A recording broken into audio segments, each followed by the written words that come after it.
When it comes to the survival horror genre of video games, one of the kings in this category is Capcom's Resident Evil series.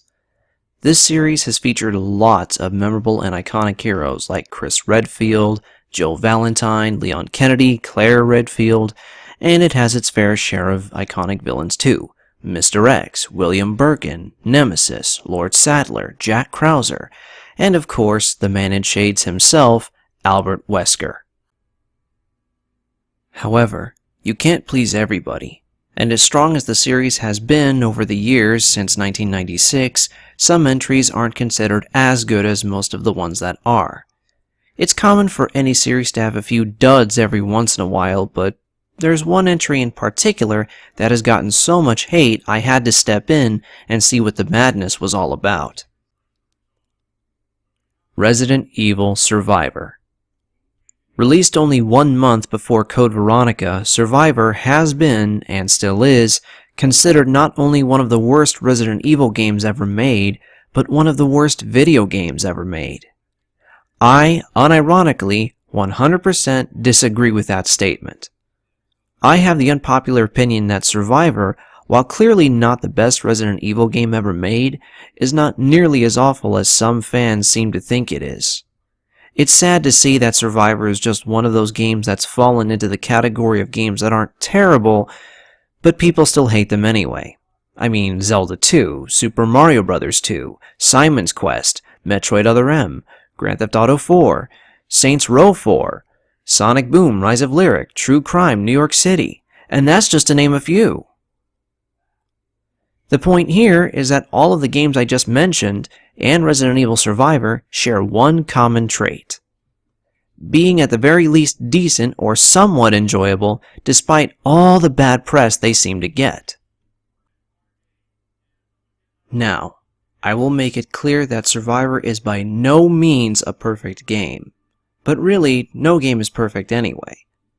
Even some of the most critically acclaimed games of all time have their fair share of drawbacks or problems. Resident Evil fans seem to hate Survivor in particular for a few reasons. One being that the Japanese version, titled Biohazard Gun Survivor, supported the Namco GunCon controller. Personally, I think it's for the better that the US and European versions of Survivor don't have GunCon support. Paraphrasing something Derek from the YouTube channel Stop Skeletons from Fighting said when he took a look at this game for his Is It Really That Bad series, if the US and European releases of Survivor did support the GunCon, you'd essentially be using two controllers. The regular controller to move around, interact with items, and navigate menus, and the GunCon to shoot at enemies. I'd be lying if I said that idea doesn't sound very cumbersome, as well as counterintuitive and pretty irritating as well. Using two controllers for a one-player game. I can't be the only one who thinks that idea is stupid. Well, Capcom must have thought so, which would explain why the GunCon support was removed, all for the better in my opinion. Another thing that fans seem to hate is that it reuses character assets like the zombie character models, Mr. X, and the Lickers from Resident Evil 2. Not to mention, fans hate the voice acting too.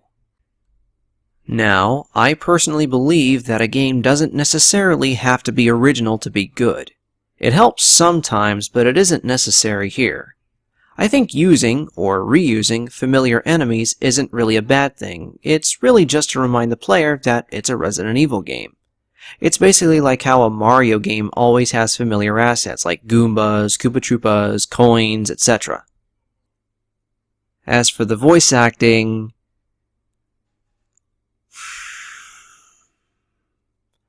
look guys, the voice acting for Resident Evil games at this time was always bad. I really don't think it counts as a legitimate complaint anymore. Plus, it doesn't really make sense to say that Survivor's voice acting is god-awful, but everyone seems to be okay with the voice acting in the other games that were out at this time, and is just as bad. The gameplay, in my opinion, isn't all that bad either. It's still the same control scheme as the other ones. Hold R1 to aim, press X or square to shoot, and move around with the D-pad.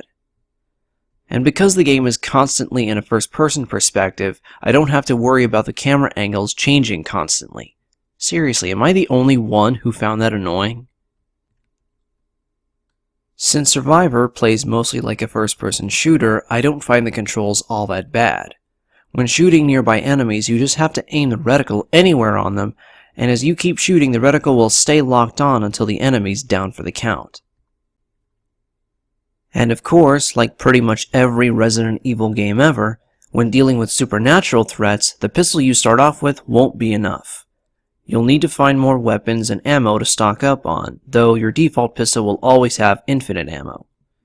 Another aspect I like about this game is that it has branching pathways, leading you to alternate scenarios and getting you different sets of weapons. You could be going through a cinema in one scenario or a library in another. Not to mention, Survivor allows you to start at the beginning of the game with all the weapons you collected if you've beaten the game either once or twice already, acting as a New Game Plus mode, which I think is awesome and gives Survivor replayability, something I think the other games at the time sorely lacked. So, at the end of the day, just how well does Resident Evil Survivor hold up? Well, like I said earlier, it's not the best in the series, but at the same time, I don't think it deserves to be called the black sheep of the series either. That title should go to Code Veronica. Oh, and something else to keep in mind. There is a huge difference between not liking a game and saying that it's bad. There are exceptions where a game being bad and not liking it can coincide, but Survivor isn't one of those games. I really just think Resident Evil fans hated it because of how different it feels compared to the rest of the series. And no offense, guys, but that is a really dumb reason to hate a game. I don't consider myself a huge fan of the Resident Evil series, but Survivor is one entry I will genuinely defend. No, the game doesn't suck, and no, it is not the black sheep of the series, nor should it ever be considered as such. Sure, it's got plenty of problems, even ones that I didn't go over, but the other games have their fair share of problems, and they don't seem to bother anyone else.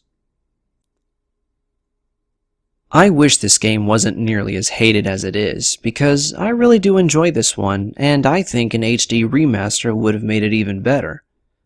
Survivor is a decent game that I feel anyone can enjoy. Besides, if it wasn't for Survivor, two of my favorite entries in the Resident Evil series probably wouldn't exist: The Umbrella and Darkside Chronicles, which retell the events of previous Resident Evil games, and personally speaking, the characters in those versions of those stories are way better than in their standalone versions. So yeah, that's all I have to say about Resident Evil Survivor.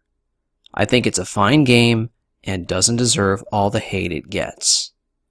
Because I think we can all agree that Code Veronica is the worst Resident Evil game. Well, that or Resident Evil 0.